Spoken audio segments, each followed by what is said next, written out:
Doctor Mahbubur Rahman মোল্লা কলেজের ভেতর থেকে, যেখানে আপনারা দেখতে পাচ্ছেন ভেতরে একটা ধ্বংসযজ্ঞ চলেছে এবং প্রত্যেকটি ক্লাসরুম, প্রত্যেকটি অফিস কক্ষ এবং সকল ধরনের আসবাবপত্র, সকল ইলেকট্রনিক ডিভাইস ছিল সব কিছু ধ্বংস করে দেওয়া হয়েছে, পুড়িয়ে দেওয়া হয়েছে, আগুন লাগিয়ে দেওয়া হয়েছে।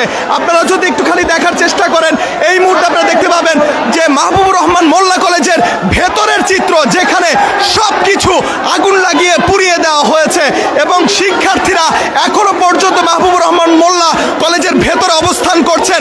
এবং এই মুহূর্তে আপনারা যাদেরকে দেখতে পাচ্ছেন প্রত্যেকেই ডক্টর মাহবুবুর রহমান মোল্লা কলেজের শিক্ষার্থী।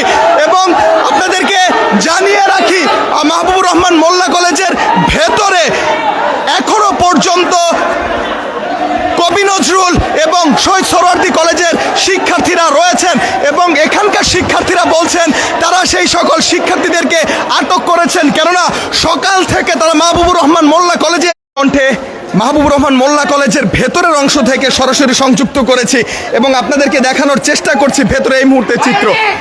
আপনি কি আজকে আহত হয়েছেন? আমি কালকে আহত হয়েছি। গতকালকে আহত হয়েছেন। এবং দর্শক, আপনারা যদি দেখেন মাহবুবুর রহমান মোল্লা ভেতরের যে অংশ, সেই অংশ আপনাদেরকে সরাসরি দেখানোর চেষ্টা করছি। প্রত্যেকটি ক্লাসরুম, প্রত্যেকটি দরজা জানালা ভেঙে ফেলা হয়েছে এবং শিক্ষার্থী সংঘর্ষের যে চিত্র এর আগে কখনো কেউ বাংলাদেশে দেখেনি। এবং যে শিক্ষার্থীরা একত্রিত হয়ে ছাত্র আন্দোলন করে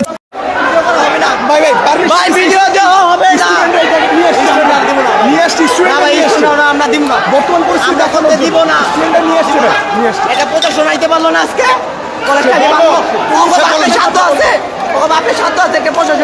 না। প্রশাসন পারলে ভাই সব পারে ভাই। কলেজ কত এটা ফকিন্নি কলেজ, এটা কি ফকিন্নি কলেজ? ডক্টর মাহবুব মোল্লা কলেজ পড়তো, এলে টাকা দিয়ে পড়তো। মানে এত মানুষ এগুলো ভালো করে করেন। দেখেন আমাদের কলেজ কি অবস্থা করছে ভাই। আমরা কি কথা আমরা একটা অভিজিৎ ভাইয়ের মারা গেছে, এটার বিচার চাইতে গেছি। আমরা কি এতটুকু পাবো আমাদের ভাইয়ের বিচার কি আমরা চাইতে পারবো না? দর্শক, এই মুহূর্তে কালের কণ্ঠে আপনাদেরকে সরাসরি সংযুক্ত করেছি। দর্শক, আপনাদের সামনে তুলে ধরছিলাম ডিএমআরসি কলেজের ভেতরের এক্সক্লুসিভ চিত্র, যেটা আপনারা কালের কণ্ঠে দেখতে পাচ্ছিলেন। দর্শক, এই মুহূর্তে এখনো পর্যন্ত উত্তপ্ত অবস্থা বিরাজমান ডক্টর মাহবুবুর রহমান মোল্লা কলেজের। আমরা ওদেরকে হসপিটাল নিয়ে গেছি, সোহরাওয়ার্দীদের হসপিটাল নিয়ে গেছি। আমরা নৈতিকতার সাথে কাজ করি, আর ওরা টুকাই সম্প্রদায়রা আমাদের কলেজের অবস্থা কি করছে দেখছেন আপনারা।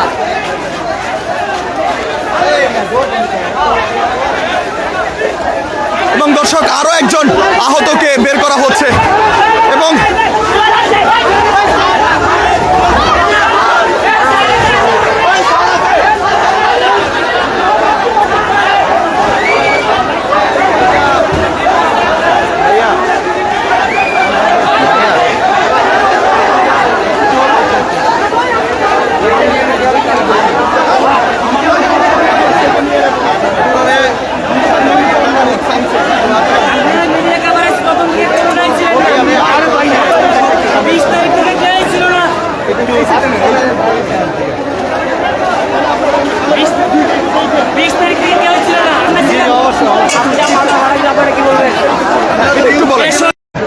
একটু শান্তিতে, হ্যাঁ শান্তিতে।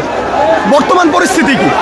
বর্তমান পরিস্থিতি আমাদের কোনো ইন্টেনশন ছিল না প্রথম থেকে তাদেরকে কোনো হতাহত করার। আমরা নিরস্ত্র ছিলাম, আমরা শিক্ষার্থী কলম নিয়ে চলি, কোনোদিনের লাঠি ওরা হাতে নেই নাই। কেন তারা প্রথম দিনে এরকম করলো? ন্যাশনাল থেকে কেন টাকা খাবে তারা? তারাই বলে তারা সন্ত্রাসী না, তারা আজকে কেন এরকম হামলা করলো?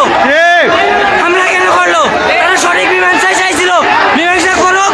তাদের যে প্রথম থেকে তারা হামলা করছে, তো তাদের সুষ্ঠু বিচার করুক। তারা কেন ছিল? তাদের আইডি কার্ড পরে তো ছিল, তারা সঠিক বিচার করতো তাহলে। গতকালকে ওদের কলেজ বন্ধ ছিল, তারপরও ওরা সঠিক বিচার দিচ্ছে, তারা কোনো হামলা করবে না। তারপর কেন হামলা করলো?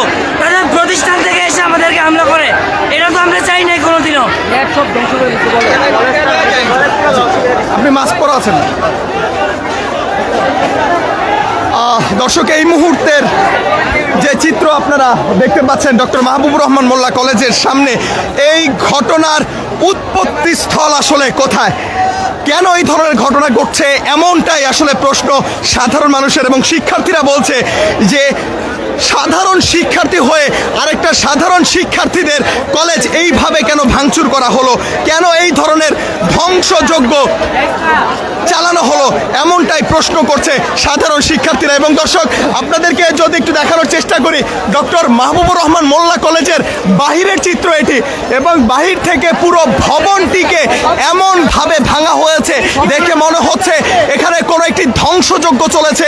এখানে বিশাল বড় ধরনের যে হামলার ঘটনা, সে হামলার ঘটনার পর এই ধরনের পরিস্থিতি বিরাজ করছে এই মুহূর্তে ডক্টর মাহবুবুর রহমান মোল্লা কলেজের সামনে। এবং আমরা দেখতে পাচ্ছি ডক্টর মাহবুবুর রহমান কলেজের সামনের যে সড়কটি, সেখানে পুলিশ নেই, তবে যে ফ্লাইওভার রয়েছে, ফ্লাইওভার যে ব্রিজ রয়েছে,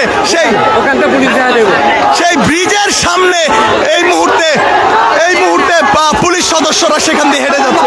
একটা পুলিশ আসে নাই, এটা পুলিশ এদিকটা ছিল, কুনাবাড়া ছিল, যাত্রাবাড়ি ছিল, একটা পুলিশ আসে নাই। আমাদের কত যাত্রাবাড়ি আহত হয়েছে, হসপিটালে শুধু ভর্তি আছে, তো তাদেরকে সরকার রাখছে কিসের জন্য? জনগণের সেবা করার জন্য ওদের রাখছে, আর একটা পুলিশ আসে নাই। পুলিশ বাহিনী কর্মচারী অনেক আহত হয়েছে, কুনাবাড়া ছিল, আসে নাই, ভাই যাত্রাবাড়ি ছিল, একটা পুলিশ আসে নাই। ওই শহরার্থী কলেজের অনেকে মারা গিয়েছে, প্রায় কাছাকাছি পুলিশ ছিল, ভাই পুলিশ ওইখানে ছিল, পুলিশ কুনাবাড়া ছিল, কুনাবাড়া একটা পুলিশ আসে নাই। এটা যাত্রাবাড়ি ছিল, একটা পুলিশ আসে নাই। দর্শক, আমরা দেখতে পাচ্ছি পুলিশের উপস্থিতিতে ক্ষিপ্ত হয়ে উঠেছে সাধারণ শিক্ষার্থীরা, এবং পুলিশকে দেখে তারা ভুয়ো ভুয়ো স্লোগান দিচ্ছে। কারণ যখন থেকে এই ধরনের ঘটনা শুরু হয়, তখন পুলিশ সদস্যদের উপস্থিতি না দেখার কারণে শিক্ষার্থীরা এই মুহূর্তে পুলিশের উপর ক্ষোভ প্রকাশ করছেন এবং তারা ভুয়ো ভুয়ো স্লোগান দিচ্ছে। আপনাদেরকে ডক্টর মাহবুবুর রহমান মোল্লা কলেজের ঠিক সামনে থেকে আপনাদেরকে সংযুক্ত করেছি, এবং আমরা দেখতে পাচ্ছি ইতিমধ্যে এখানে পুলিশ বাহিনীর সদস্যরা এখানে উপস্থিত হয়েছেন। তবে পুলিশকে দেখে কিন্তু এখানে ক্ষিপ্ত হয়ে উঠছে শিক্ষার্থীরা।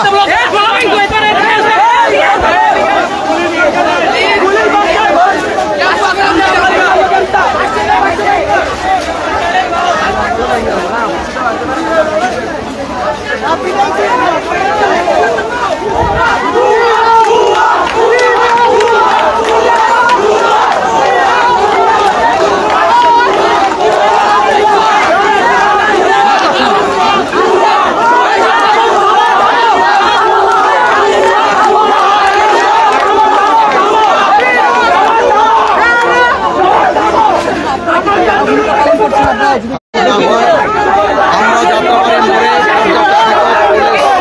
এপিসি সহ আমরা প্রস্তুতি নিয়ে রেখেছিলাম আমাদের কমিশনের নির্দেশে নিয়ন্ত্রণে যাতে আসে সেই চেষ্টা আমরা অব্যাহত রেখেছি। আমরা আশা করি এদেশের ছাত্র জনতা অনেক শান্তিপ্রিয়, তারা আমাদের পুলিশের আইনগত সহযোগিতা করবে এবং এই আইনগত প্রক্রিয়ার মধ্য দিয়ে আজকে যে পরিস্থিতি তৈরি হয়েছে, এই পরিস্থিতি আমরা বর্তমানে মাহবুবুর রহমান মোল্লা কলেজের সামনে আছি। আমরা এখানে 5ই আগস্টের পরে পুলিশের একটা ভ্যাকুয়াম তৈরি হয়েছে, বিভিন্ন ক্ষেত্রে তৈরি হয়নি, এখনো ভ্যাকুয়াম আছে। আমাদের পর্যাপ্ত পুলিশ, পর্যাপ্ত সাপোর্ট কিন্তু নেই। সালেউদ্দিন অতিরিক্ত ডিআইজি, ডেপুটি পুলিশ কমিশনার, পরে ডিএমপি